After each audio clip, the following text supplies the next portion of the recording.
I thought maybe on your work, if you change the list, the to-do list, and to be more active in work instead of a receptionist, for example, then, okay, this could be working for me. I was full of tension. If you have, for example, not a supportive family, it could be difficult to find your identity.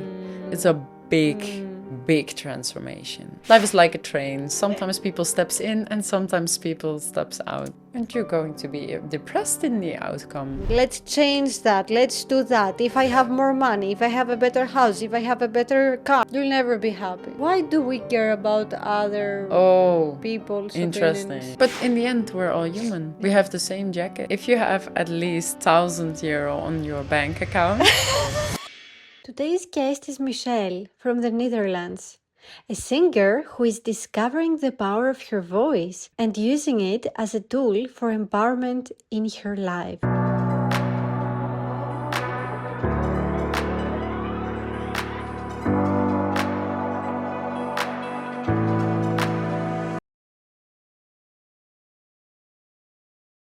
Hello everyone, welcome to After Trauma. And today's guest is Michelle. Hi, my name is Michelle. And Michelle, you're from Netherlands? I'm from Netherlands, yeah. And now you're in Bali for a while? Yeah. So thank you so much for coming here today. Yeah, thank you for inviting me. But I always ask my guests, what do you define as trauma? Yeah, so that's a good question. You define something as trauma if you are repeatedly do the same behavior, what is destroying for yourself, so what is destructive. So let's say there are a lot of people addicted this time to drugs, alcohol, or even gambling or playing games online, or like having this gambling addiction in a casino, for example. You have many ways of getting distracted, and which is destruction for yourself. Self-destruction, actually. Yes. And that's a very interesting topic I've never discussed about, in my podcast series. Have you ever found yourself being self-destructive? I had my time when I was like drinking a lot of alcohol every week, and now I find finally balance in life to just do some other things than only partying and drinking. But how does someone reach a point where they can change, they can make this transition, although they keep repeating the same patterns or situations in their lives for a very, very long time? How can someone change that? If you just get overtired of being in the same environments, same people, same destructive talking, and it has no content, for example. So yeah, gonna get bored one day. And for me, it was really like, okay, this is not my energy anymore. I moved to another part of me, and I am going to have some different habits in life, for example.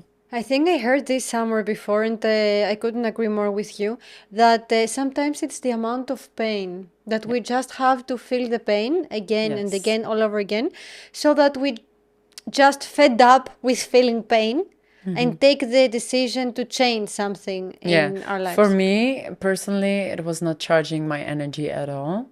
So I was just getting lower and lower on energy. And yeah, that was for me like a boundary, a border, to just not have this anymore every day or not every weekend. Can you describe how this process was for you until you reached this point that you said, now that's it, I'll change my life? Yeah, so I didn't charge any positive energy in these environments anymore.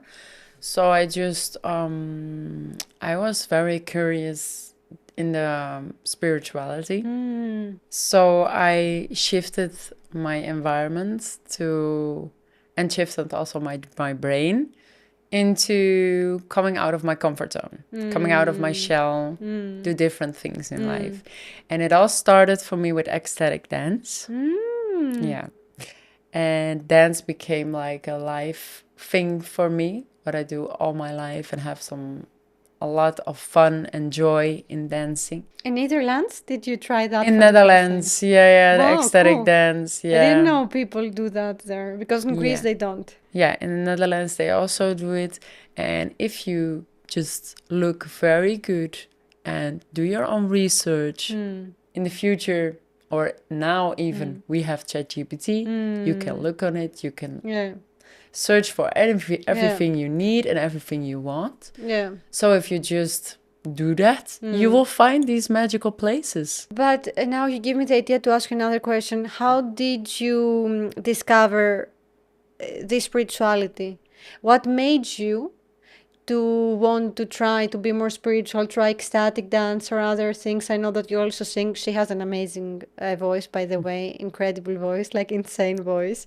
Thank you. So how did you, was it like curiosity that made you to want to try new things? It was getting me to try new things in life. So I just wanted to try new things out of curiosity. Exactly. So that means that I was just trying out new things, and I could only find that in spiritual environments. And then I discovered this kind of energy, which is like very inspiring for me still. And your journey is very interesting because I know that you told me that you were an office manager in the Yes. past. And for some reason, if you want to say that's okay, if you don't want, that's also okay. You changed your life, you changed your job, and now you're in Bali. So, how did this change take place? Because that's a big decision, actually. I was in my last years, I was beginning to be like a waitress, for example. So I was a waitress, and after that, I became a hostess. So host people and host on evening events. And then I was going to be a freelancer in receptionist. And yeah, I didn't feel like the energy very well in that kind of jobs. It was very corporate. So it was really not my energy to work in. I discovered this also for myself. So yeah, life is all about discovering. So it's fine. And then I became office manager, and it was really a lot of work. And also the environment, the office again, the corporate office again. I thought maybe if I changed the things you do on your work, if you change the list, the to-do list, and to be more active in work instead of a receptionist, for example, then I was thinking like, okay, this could be working for me. It could be working out, but it wasn't at all. So the job fired me, and then I thought, okay, I really need to choose for myself this year. So I'm going to choose a job for myself, and that's going to be a remote job. But where can I start this for myself? In Bali. So the first time traveling out of Europe, booked a flight ticket to Bali. Now my flight is like cancelled because in the war, unpredictability and the war, because of the war in Iran. And then I got this insight, like they are fighting for their life, and I was praying for them. Yeah, and everything happens for a reason. This is what, Exactly. yeah, this is what we tend to say here in Bali. Everything happens for a reason. And perhaps that was also a sign for you to stay and do something else with your life. Yeah. But I like what you said before, so I want to stay there a little bit. I found this very interesting. You said, I'll try something different. If I have a better salary, if I have more responsibilities, if I do something different and I'm not just a receptionist, maybe my life would be more interesting. Yes, get better. Yeah, and many people have this belief. True. And sometimes they never change. That's why I asked you before how you came up with this idea to get out your comfort zone, because that was a huge decision and move that you made in your life. Yeah, true. And some people never do it at the end of the day. So to inspire people to also do something like this is to just shift your brain, shift your reality, and just go for it. Just have the courage and make a decision for yourself, for your being, for your health. For your mental health. For your mental health. Yeah. Let's talk about that. That's really interesting because you are going to get stuck in life and it gets you feel stuck a long time. Yeah. And you're going to be depressed in the outcome. But I really liked what you said. So this is the way that many people think. Let's change that. Let's do that. If I have more money, if I have a better house, if I have a better car. Okay, that's all luxury with no content in it. That's all material stuff. You'll never be happy. You can be happy with the material stuff and a happy family. If you create your happy family. Time, I guess, for some time. Permanent time, or you can have this family with building a business together to support each other, to maybe create content with each other. But it's very important that the luckiness, the happiness you find in building a house with a family. It's not in the material stuff like a luxury car, luxury house, luxury. It is all material stuff. It's happiness that it doesn't last. For sure. Because you feel happy for a while when you have the new car, when you have the new partner, whatever. But if you don't really dig inside you and realize what is really happiness for you, then you just keep repeating things in the same circle. You find another partner, you jump from one relationship to another relationship, you jump from one job to another job, and then you start taking antidepressants. You go to the pharmaceutical industry to get those pills, or to the doctor to get those pills. And they giving you these pills, and you will be like numb out yourself. Yeah. There's no happiness in that. Yeah. But let's take a step back. Yeah, let's do that. It's a good idea. So I feel that many of us, I mean, almost everyone, was in a point in their lives where they had to numb the pain so that they don't feel it. They had to develop some self-defense mechanisms, such as running away from pain, hiding their pain, their emotions, ignoring the problem, becoming alcoholic, drug addicted, I don't know, whatever, so that they hide the problem, so that they numb the pain, so that they can survive, because life happens. True. Doesn't wait for you. Life happens, just depends how you react on it. And it's not to criticize it. That's what I'm trying to say, because everyone has done that. I remember myself. It's human. It's humanity. Exactly. I remember myself running away from relationships, from many things in my life.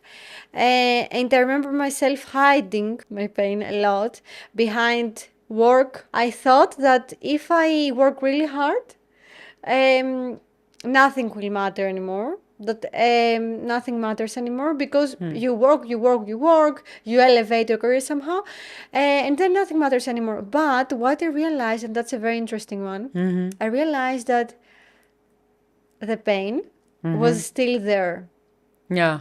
When I got back, like a year later, the pain was still there. It's like I put the pain into the freezer. That's a really nice format, or how do you call it, metaphor, to describe this. People who listen to you now really have this vision to just visualize this thought of you putting your pain in the freezer. I just wanted to get that in perspective. Yes, because if you don't really dig inside your pain, your emotions, to see why this happened like that, why you felt like that, if you hurt others, if others hurt you, and why you got triggered, whatever, then you keep repeating that. The more you run away, the more closer you get to the pain. Yeah, that's of course, ironic. because you get like in resistance, and then it gets bigger, And then in the end, it's going to center here on your head and just becomes anxiety. Yeah. Yeah. So I want to ask you, was there any point in your life where you had to numb your pain, and how? Because everyone does it differently. Before I came to Bali, yeah, this is the story, but you already know. I'm going to tell it also. Before I came to Bali, I was stuck in love life, friendship life,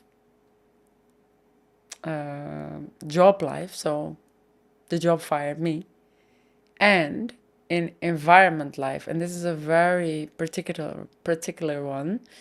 It's the environment of where I was going out. So I went into environments which doesn't resonate anymore with my energy. And it is very funny that you can be so unhappy because of these pillars in your life are falling like down all together. So that's why I actually booked like a flight ticket to Bali for 2 months, because I thought, okay, now is the time to choose for myself, to book a flight ticket and to just work on myself. So the first place I came was Ubud, and I learned to work there in shadow work. So that means being vulnerable, mirror yourself every day, confrontate yourself also every day, and just see your blind spots, see your blind shadows, and work on it, because this is something we need to do as a human to become a better version of ourselves. And give yourself time, take it in little tiny steps.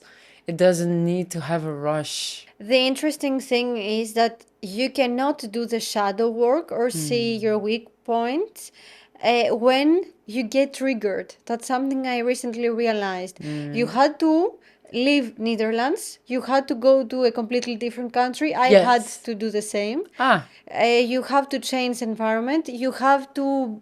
you have to do something what you never did before. Yes. And actually feel safe. Go Feel to a safe. safe environment so that you can open up, because while you're getting triggered, you cannot heal. True. So, like you But said, still, yeah. I made a choice to solo traveling. So this is the challenging part. I was alone. So this is how I did shadow work with the triggering in the same moment. Challenge, somehow, double challenge. And then I was like definitely taking my book with me to journal.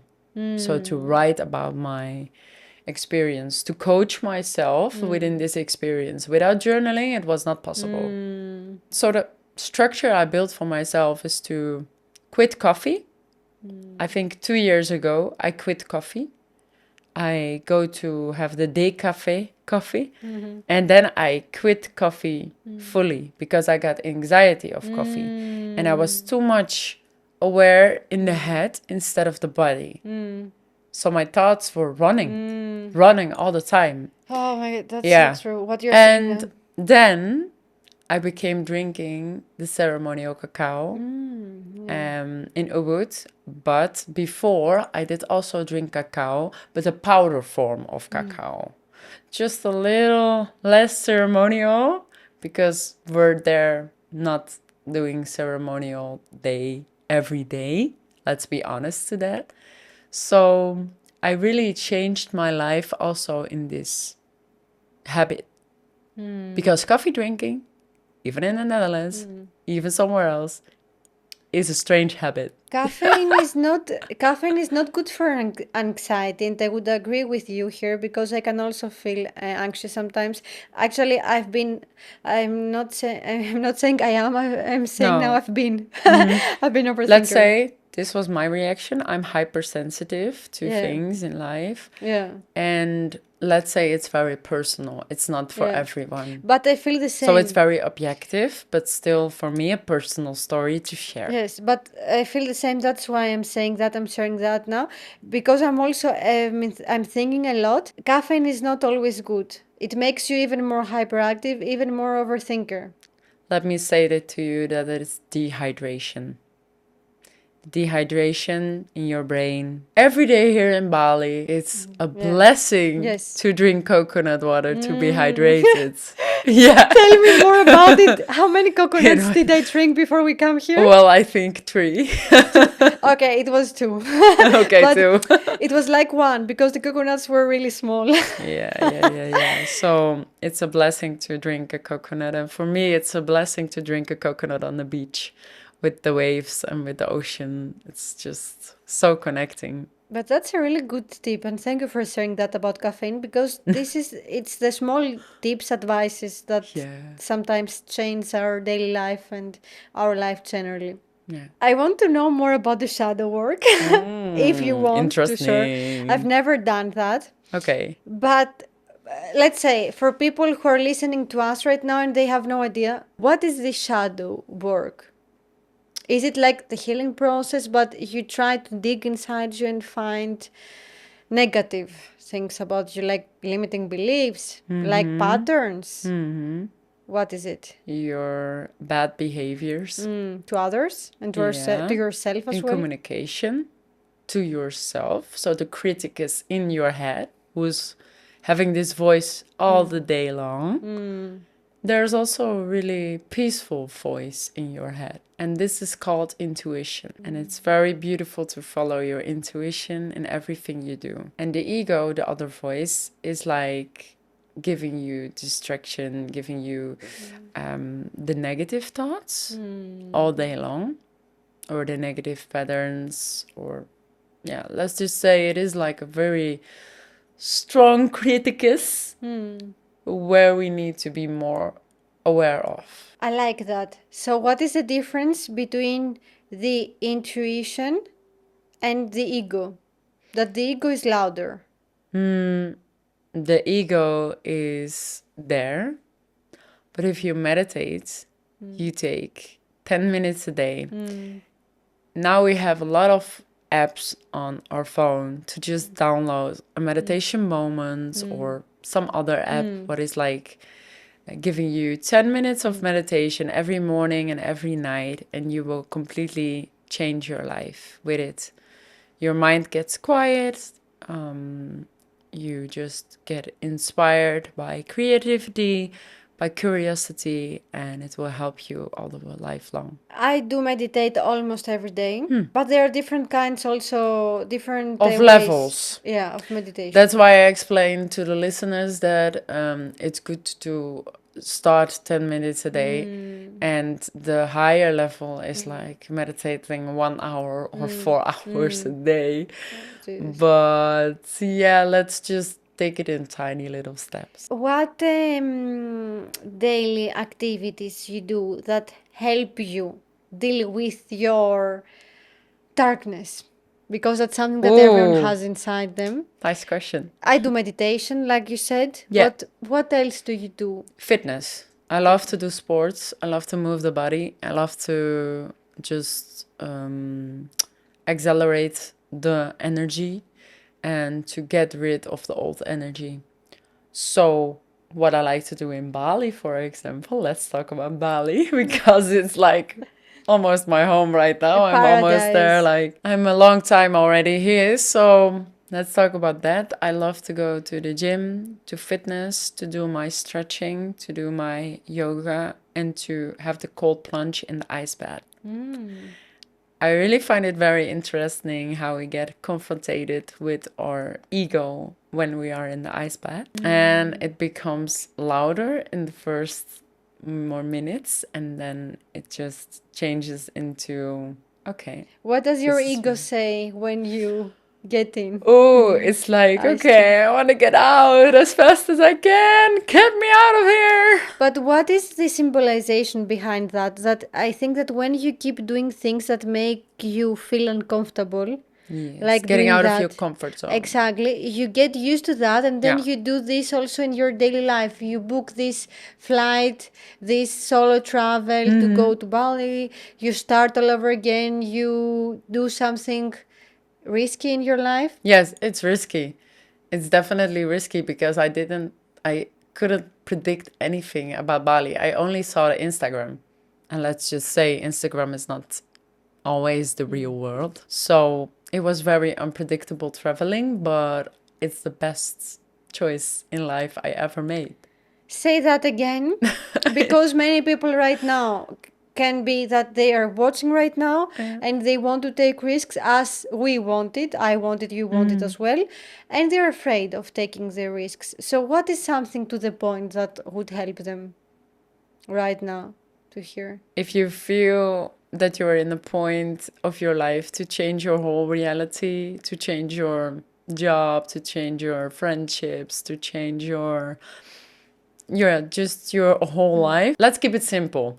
If you have the money, if you have the time, go book a flight and just explore on your own, solo traveling. You meet a lot of people and you're never alone, but you can always make the choice of where you're going to be. So I'm saying I like the advice that you gave to the listeners, but sometimes we people use the time and the money as an excuse. I don't have the money to do that. I don't have the time to do that. Okay. And I think that's a little bit tricky. It can be tricky. Okay. So I would say book this flight anyway. Yeah, okay, that's a good advice.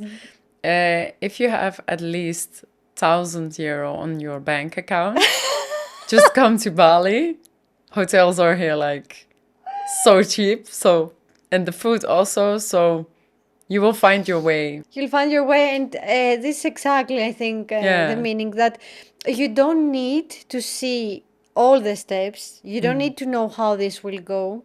You just need to know the next step, and the next step is to book this flight, to quit this job, to leave this partner, whatever this is that you want to do, but you're afraid of doing it. But you know that at some point you have to do it because it's here.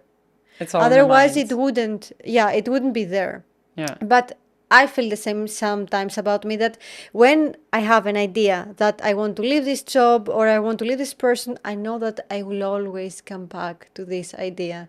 I know that I have to do something at some point. But then it's your fears that hold you back. What will happen if I do that? Yeah, and that's your ego talking. Here we go again. That's your ego talking. So I would recommend to just listen to your intuition, to the peaceful and positive voice to choose for yourself. I think that's a good description of your intuition.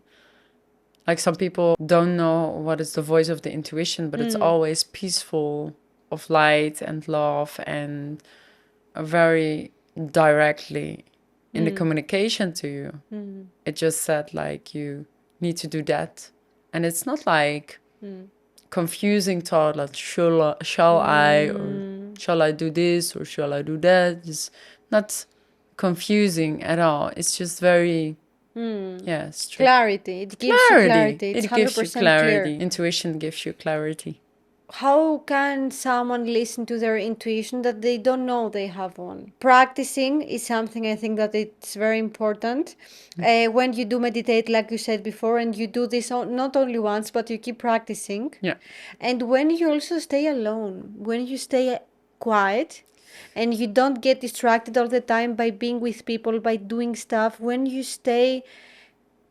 sit with your pain, your negative emotions. Meditation is the first step to really listen to your intuition and to become aware of your subconsciousness and your intuition. Because your subconsciousness is also your intuition. It's like for me, for example, I started to sing in Ubud.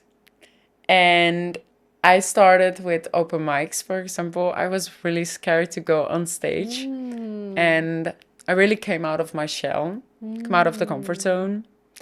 And with open mic, the open mics were at very popular places in Bali. So it was challenging for me. You mean live, right? For people who don't understand. Live open mics is live singing for people.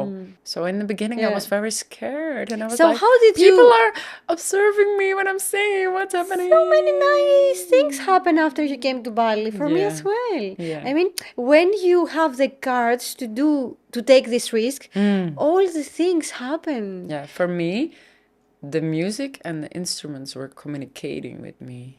And I felt a really strong connection into instruments and to music. Music already my whole life. Like, I always go to the gym with my AirPods. I always go to some other places.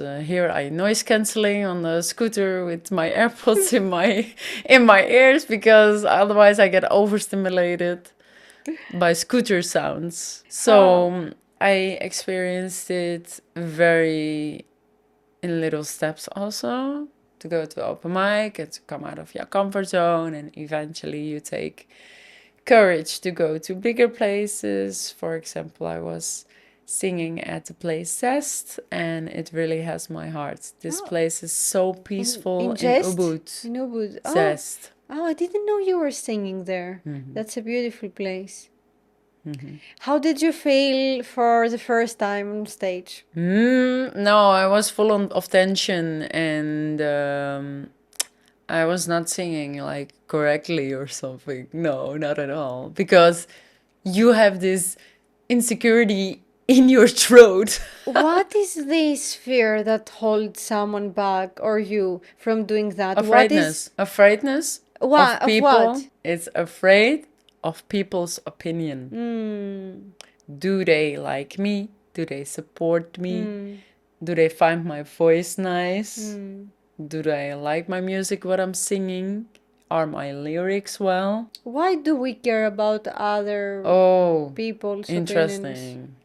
Yeah, because Why we need do we to have to build our lives and our choices on other people's opinions? Why do we do that? We have to create our own identity. And this is very challenging. For me, I'm still building my identity. So when we do what other people, we think these people like about us, it's like we don't have identity. Because if we had our own identity, we wouldn't care about what others think. True, because about us doing. Because you're confident in being yourself. You are like, you found yourself. So you're like, okay, I don't need anybody else. I'm happy. I have the job what I want. I have built something I'm very proud of, like my own business or something. Or I don't care if people will not like me. I don't care. No, okay, so that's very strong, very confident, very finding your own identity. If you have, for example, not a supportive family, it could be difficult to find your identity, because you never had the support of your own family, and they're very near to you. So this can be very confronting of finding no identity. And what you're going to do then, this is very interesting, is that you copy your friends. So you copy the style of your friends, you copy the style of your environment, and you get inspired by your environment. You know what I'm thinking now, based on what you said, that when you don't have a supportive environment, supportive parents, for example, True. You have to build all these things from the beginning, your own identity, but at the same time, that's a positive thing, because people who grow up in an environment and they had all the love, all the support, all the approval, they may end up you get stuck doing something that their parents wanted. Exactly. And they think that this is their own identity, and maybe they never have this chance in life to discover who they are. And I see people, not saying that people who do the job of their parents, they don't have their own identity. I'm not saying that, but I am saying that usually people who do the same things as their parents, their family members, they don't have this chance to discover who they really are, who they truly are. So there comes a point in life, here we go again, when the son is following up the business of their father, and they get stuck in life with their identity. So what are they going to do? They're going to be in resistance, or they're going to be unhappy, and they're going to drink a lot of alcohol, maybe also, or drugs even. And then we go back, then it gets too much life, and then you come on a point when you are going to travel or like creating another reality for yourself. And unfortunately, what you're describing may happen when you're 50 years old. Maybe then you realize that the life you built Yes. belongs to your parents, not to yourself. Because I feel that people like us perhaps didn't have supportive parents, but here we are. We're trying to figure it out what we are, what talents we have. But others who didn't have this chance find out about it late, very late, when they're very old. And okay, it's never late in life. But still, I'm saying this for good guys, that if you don't have support, I'm trying to see the positive perspective, the good side. That's a good thing, because that's a chance for you to build your own identity. Was it a point in your life where you discovered that you were stronger than you thought? Was there a point in my life when I was stronger than I thought? You realized that is, you know what? Yeah. Actually, I went through that. Well, I can do more. Okay. So in Bali, I became a singer, and my sister was just graduated. So I was giving her a lot of positivity and a lot of love, and I was supporting her.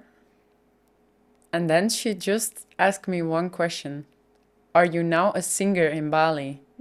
This was something that opened my throat fully, like healing from your family. And I was like, okay, I can now own that I'm a singer in Bali. So I was like, open up fully my voice when that happened. So it's like supporting family is a thing. Critic and negative influence doesn't open up you more to grow. Like, we always think that feedback is like a solution for us to get better, but sometimes it's also only support. So the positive thoughts and the positive I do believe, and I heard this somewhere, that supporting people do need both support and challenges.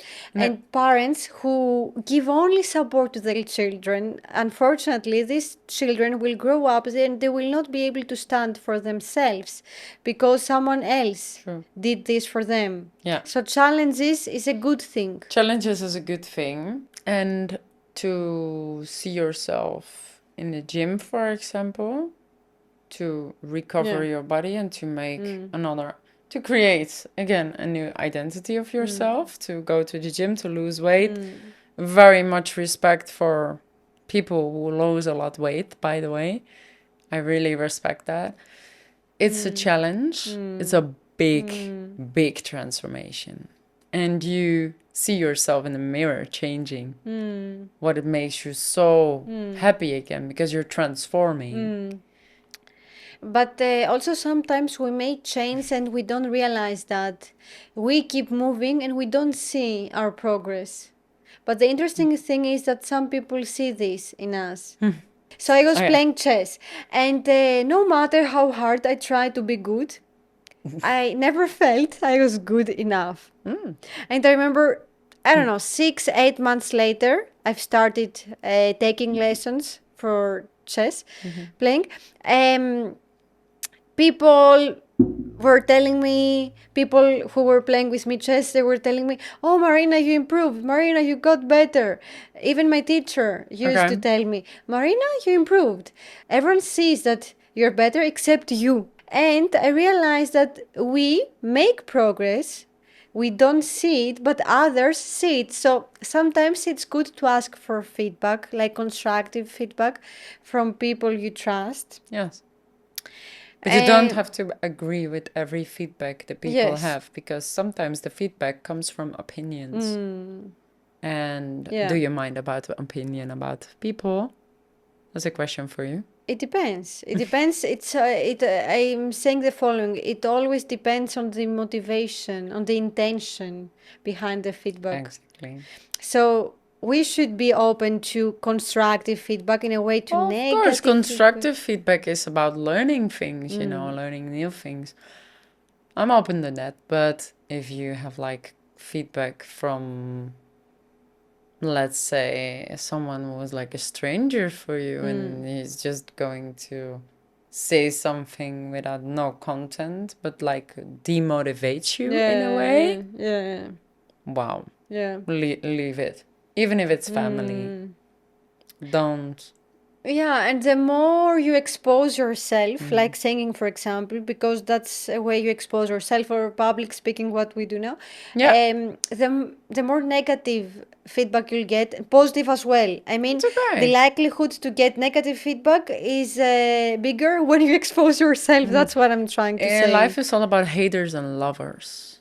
Haters and lovers. So what do you do when someone gives you negative feedback? Someone seems to be a hater. Okay.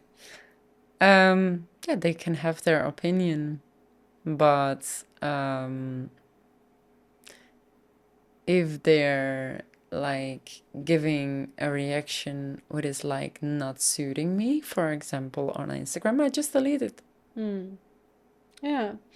Sometimes you just need to remove people from your life. Block people, remove people. Life is like a train. Sometimes people steps in and sometimes people steps out.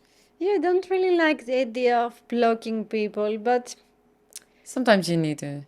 Yeah. Yeah, because they're trying to get your energy anyway. Yeah. They're like vampires. Yeah, and the thing is that when you get annoyed with someone, when you get irritated, this moment you give your power to someone else, and that's something very interesting I read recently about. When you get irritated with something, you give your energy, you give your power, stop feeling irritated about others and things. Irritating is perceiving a reality.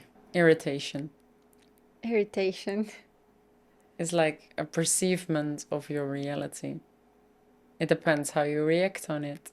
Yeah, that's a good thing what you're saying, because something that annoys me may not annoy you, and the opposite. Yeah. You tolerate more or I tolerate more, whatever. So that's a very good observation. Yeah. When we get triggered with something, and I was talking about this with another guest before, this means that not that we have the problem, but something triggers us. This means that we have to dig inside us and see why do I get triggered? Why am I get triggered? And why someone else doesn't get triggered? What has this to do with me, with my childhood, with my trauma, with my wounds? Yeah. And it depends on where you lay your focus on. So if you are aware of what you give attention and your lay your focus on, so if you are aware of where you lay your focus and get your attention to, then you are in such awareness to see the perceivement or of the irritation. Yeah. To see it in another perspective, for example, an objective perspective, and ask yourself questions. Why am I irritating? Why am I triggered? Why am I still having this behavior? So, observation. It's always about observation. But I was reading a book today about that. We people don't feel comfortable with observing us. How come? I like it. I love it to observe people. Yeah, because when we start observing ourselves and others, then we have to admit also dark things about us, negative things about us, that we hurt others, we hate ourselves, we could have been more kind to others. So we don't like this truth. Okay. This uncomfortability. This is human. We all have feelings and emotions. We all have our dark side. So own it. It's the only advice I can give. Just own it. Because we're human. Yeah. In the end, we're all human who have the same emotions, the same feelings, the same brain. Well, the brain works different sometimes. Yeah, sometimes it doesn't work at all. No. Well, in some cases. Sometimes it works not at all. Sometimes you have moments when it works fully. Yeah, sometimes it's hyper-focused, dysfunctional. Yeah, but in the end, we're all human. We have the same jacket. That's so the flesh, true. The blood, the organs, feelings, emotions. I like this sense that in the end of the day, Everyone has their own journey. And if you are where you are today, and you did your inner work, your shadow work, whatever you did, and you are in a better position than someone, don't criticize this person because you have been there. If not in this life, maybe in another life, but you have been there. So have compassion about others. Yeah.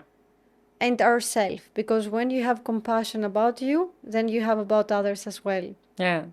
And be kind to everyone, because you never know where you're speaking to. You want to give an example? You could be having a dream, and this man or this woman is making your dream reality. Yeah. In the end, we're all human. Yeah. Even fat, tall, small, tiny, thin weight, big weight, tall. They're all humans. We're all humans.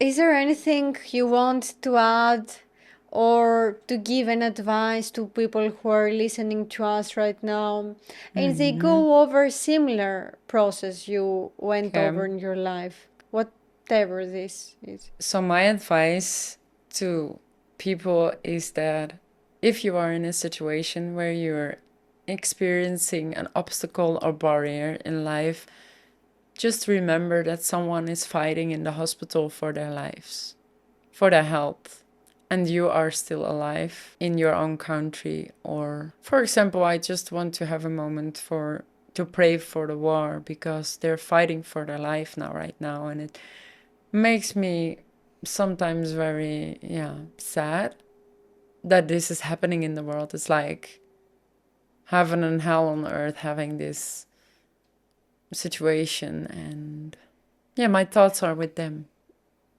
That's a good advice. And just to add very shortly, that when I was going a tough situation in my life, I remember I was driving and I was crying while driving. And I was thinking about my problems, what I will do with this job, whatever, with studies. Life happens, and you have to be multitasker to take care of you, to take care of your finances, Dependent, everything.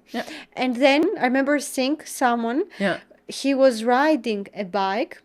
Okay. And like he was like these people that they go and race with proper equipment and clothes.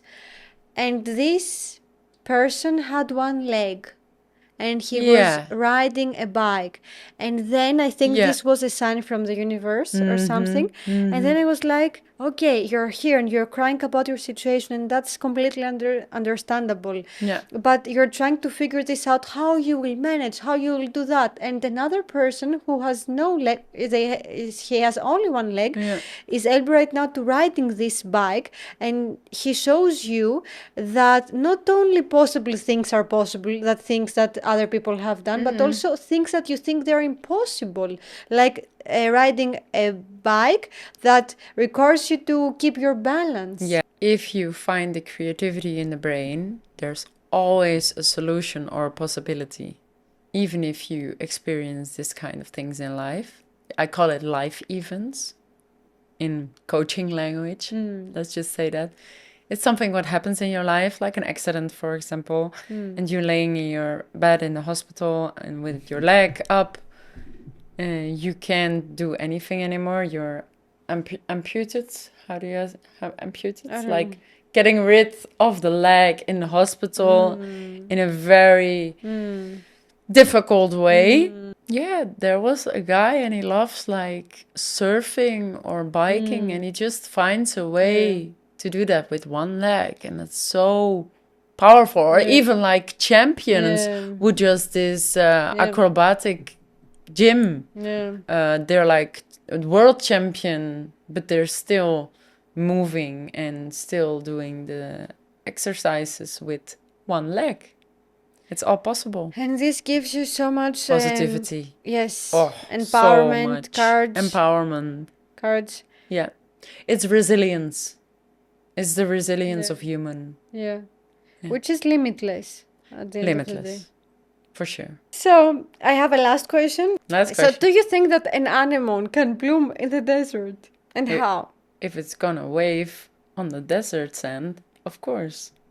For example, we have snakes who live in the desert. So I think a snake could survive in the desert. Or a lizard kind of animal. That's a perfect answer. So if, and it's very related to what we were saying before, if someone else can do it, maybe it's another kind of human, whatever, different from you, then you can definitely do it. Yeah. And we'll close with that. Michelle, thank you so much for coming here today. Thank you so much for being here today. You shared also your own journey with us. Yes, I did. And I'm sure that other people who are watching this right now feel inspired by your story. My Instagram is michelaanna111. Follow me, support me, and maybe I follow you back if you're inspiring. If you're not a bad person. No. Like you can always follow me. It's fine. I just share a lot of consciousness, creativity, and singing.